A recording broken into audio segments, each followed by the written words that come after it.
Super excited to partner with True Diligence. We've actually been working together for over 2 years, and they have over 30 years in the business, thousands of clients, 81 five-star reviews on Google. You can go check that out, and USA-based support. And it's really about streamlining and saving time and money. Hello, everyone. Welcome to the show. I'm excited to be joined by my colleague, Eva Rumble, for a topic today on freight fraud and fake identities. How are you doing today, Eva? I'm doing well here in Charlotte. How are you? I'm doing well, thank you. Spring has sprung, so that's fun. But Yes. in Oklahoma, that could mean severe weather. So we always have to keep an eye on things. But today we're going to be talking about the TIA April 2025 annual report on fraud, and we're also going to be talking about solutions as well. But I want to start with, Chris Burrows, TIA president and CEO, said this. Strategic fraud and cargo theft in our industry has reached a boiling point. It's no longer an inconvenience, it's a crisis. And our members are telling us loud and clear they need more support, better tools, and stronger action from federal regulators. This report sheds light on what's happening and what needs to change. I'm going to go through some of the statistics, but you and I have been seeing this in the news frequently, actually. Yeah. Yes, we have. It's all over the news. It's an epidemic. And, as we've been focusing on this because of these solutions we're talking about, it has blown my mind. It hurts to see this happen because it just it's a ripple effect. It ends up hitting us as the consumer. Everyone's at, there's a hurting point for everyone with this fraud. And I cannot believe how much and how blatant, Andy, how blatant it is that fraudsters are out there, thinking they're untouchable, I guess. Right. Faking identities and faking MC numbers and a lot of things, but we're going to talk about some of the things that are happening, but fortunately, some things that are happening to combat it as well. So, but let me just bounce through some of these stats. This is really staggering, honestly. So in this report, they show an annual loss of $35 billion for cargo theft, a 1,500% increase in incidents since 2021. 31% of the companies reported losses between 10,000 and 200,000. A combined 65% of companies reported spending more than 2 hours per day, while 24% saying it's an all-day task. And the expansion of fake IDs. There's these websites. They're not even black market websites. They are on the web where you can go and get a true identity with a barcode and a picture, right date of birth, etc. And there's technology to combat this, right? True Diligence, we partnered with over 2 years, and they're introducing a technology in the screening process to identify that fraud and eliminate that. And we're really excited about what they're doing there. Oh, absolutely. I love True Diligence. We've been working with them for some time, and Jerry and his team are, they're on it. They've been around 30 years, so they know what they're doing. But when you combine industry knowledge with technology, it's a really good assurance policy. I always call them an assurance policy because of the proactive work that they do to help people know who are you really hiring, and are they truly who they say they are. Right. And it's costing companies majorly time and money. It absolutely is. I'm really excited. We're meeting with True Diligence about the things that are going on actually in the industry with fake identities, people stealing MC numbers, and then also using a fake identity to pick up loads, steal loads, operate a big rig, going down the road, 50,000, 70,000, 80,000 pounds going down the highway as well. And one of the things that really struck me, I've talked to a lot of executives in this space, and the thing that's happening out there on the road, there is a lot of non-English speaking drivers of semi-trucks. And it begs the question, how? How is that possible? So I went ahead and I double checked. The DOT application still is in English, which makes sense, right? I wouldn't go to Germany, try and hop in a big rig and not speak the language. I mean, there's really important things like one way, merge, slow for construction zone, just things like that are really honestly dangerous. So I just double check to make sure, and yeah, DOT applications are still in English, so I don't understand how this is happening, but we know it is happening. Yeah, I was thinking about this video I saw of a driver who said, before I could even present my ID, I was given a slip of paper. This was at a weight check location, and he had to read it in English for 2 or 3 sentences before they would even acknowledge him to give an ID. And I guess that's where we've gotten to, and kind of brings me back to a memory. I don't know if I've shared with you, but my uncle was one of those people.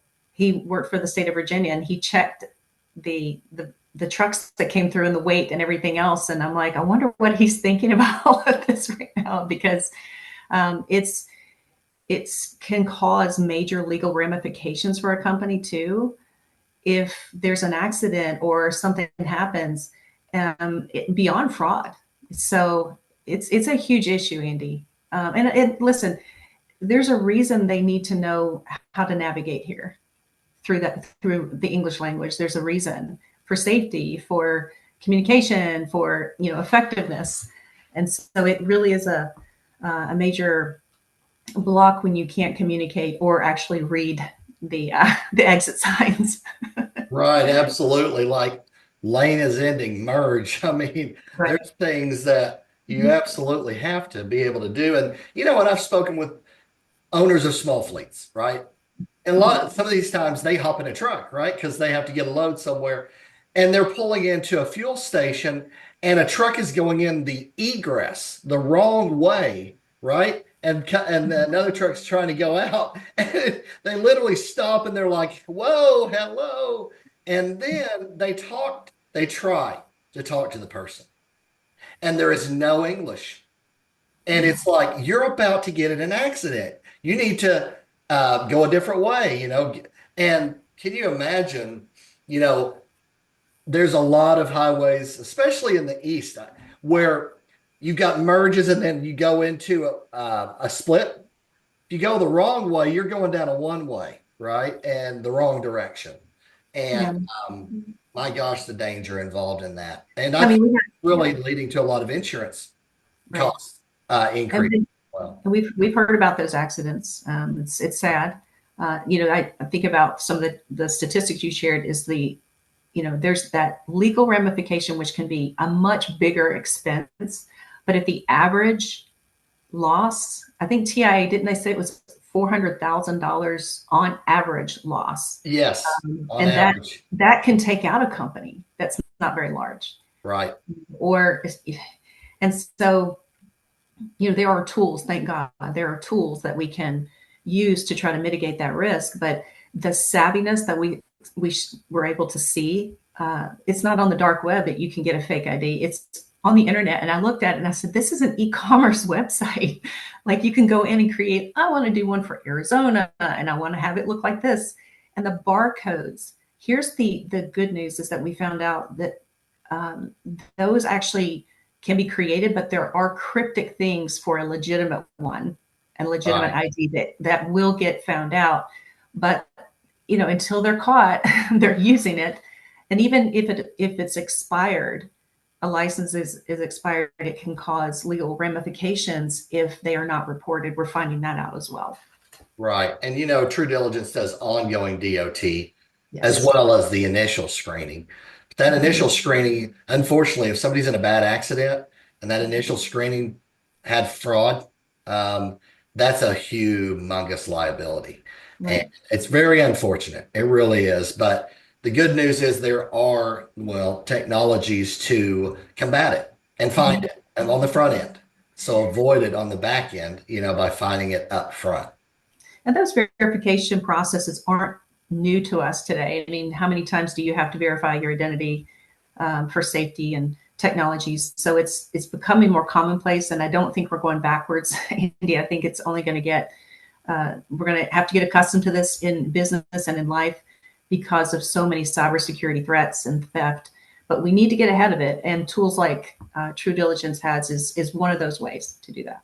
Right, absolutely. And you know, Michael and I did a show earlier in the month with a scheme to steal cargo, take it to an offloading site, and then go sell it on the black market. And there was a company interviewed about it.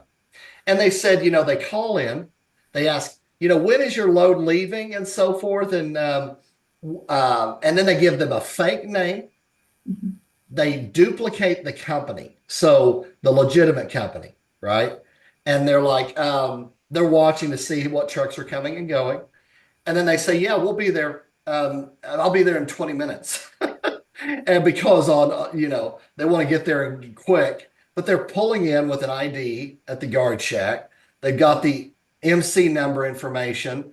And then they're basically saying, I am so and so with this company, getting the cargo, hauling it to a cross dock, offloading, and then it's going up for sale on the black market. And it's really incredible the sophistication involved in it, really. But where's the root? The root is the ID theft. That's Mhm. really where, in all these areas, whether it's through an actual ID, through email, through tapping into a system of sorts where the data is, it's coming in and tricking people into thinking they're legitimate people. They're legitimate, drivers or dispatchers or whatever that is. So, kind of like let's pluck out the root, which is ID theft, and let's tackle that issue. And I think what we'll see is I think we'll see a major decrease in that amount of loss. Right. Absolutely. Yeah. And, the financial risk and the legal ramifications of fake IDs and false licenses Yeah, is immense. huge. You can imagine what happens when a non-English speaking person has a valid DOT, commercial driver's license, valid ID, and then they get into an accident and they're on the scene interviewing, and the person is unable to speak English. Right. The unfortunate part of that is that goes back to the company, right? Right. The company involved is going to be the one because they have the assets and they Mhm. have the revenue. And it's really unfortunate, but the legal and the financial risks are just really, really large. And the other thing you mentioned is time lost. Time lost is money lost, is business loss. If you have to focus on combating this, you said 24% is all day trying Right. to, that's, you can't run your business that way. You can't sell, you can't move freight, you can't do anything if you're trying to run down the loss and the theft. And so I love that about going back to true diligence is how much time they can save from the front end. Right, absolutely. Time is money. You could be Time is spending that money. on value added, revenue generating, and customer service satisfaction Mhm. levels and things Oh, that actually generate more business and more revenue, and right. rather than chasing down fraud and fraud attempts. Right. And so from the beginning start, I love the fact that they help with the hiring process to mitigate that risk. First and foremost, they can identify who the person is or isn't and make sure that they're not hired. But when they are going through the hiring process, they're very fast. 90% plus day one completion on all their screenings. You get live USA based support experts that can answer your questions. And if you don't get them live, they return your call within minutes, not 24 to 72 hours. No bots, unless you want a chat box, you can, talk to them via chat box. But I just love the fact that they have all of those pieces and parts and fast technology, fast implementation into an applicant tracking software system. That's why they have so many 5-star reviews and proof that people love them. Do you remember their average client? Is it over 15 years on average or 12 Uh, years or something huge? yeah, it's a very high number, and companies have been with them for 30 years. I know. So that's a huge testament to what they do. And yeah, on Google, it's all 5-star reviews and the testimonials. I recommend you guys go out there, check out True Diligence, check them out. I mean, Yep. read the reviews. Right. The thing I love about it too, we've been living in this world where customer service has gone down the drain. I mean, Um, like you sit and wait and you get vague chatbot information, and it's like representative, agent, please help. And it's like you can't get help. But they're all USA based support. Very, very proactive at helping clients, and it shows in their reviews and everything that you see about them online. I So, think it's wrong that we have to work to get our customer service that way. right, We have to give you the data and continue to give you data. And I must be getting a little bit older because I'm real quick to go representative or agent, like, because agent, I don't want to exactly. deal with it, but I don't have an option. I mean, I've even had to go through to get through to one of these social media databases. I had to go through their Twitter account to even try to find them. It should not Right, be hard. So when I see someone like True Diligence that is, not only available via phone or live, they get back to you quickly, and you have an expert, you have someone with all that knowledge answering your questions right off the gate, and people are very, very happy with their service. They also don't have setup fees or monthly minimums or, any contracts, which is, so much of what they do is what I said to you earlier is peace of mind is priceless. And when you can say, listen, we've done the hiring processes, as streamlined, and we feel safe here, we feel assured that who we are bringing on board is, checked through and thorough. Plus, Jerry and his team, they stay on it when it comes to the regulations, what's changing, where to find the data. And there's much students themselves always staying up to date on everything that's changing, and that's valuable, Andy. It's really hard to find that these days. It really right, is. right. I mean, normally you have to escalate 2 levels to get to the level of expertise that they're giving you right out of the gate. It's like Oh, yeah. FCRA certified, Mhm. PBSA accredited. That's hard too. I mean, you're right. They're always up to speed. And this is a huge topic we'll be doing more on, I'm sure, in the weeks and months to come. But really excited that True Diligence does have a solution to help Absolutely. mitigate the cost, the time, the risk involved. So we'll have more on this subject. So thanks for listening or watching, everybody, and we will see you again on the next one. Take care. Take care.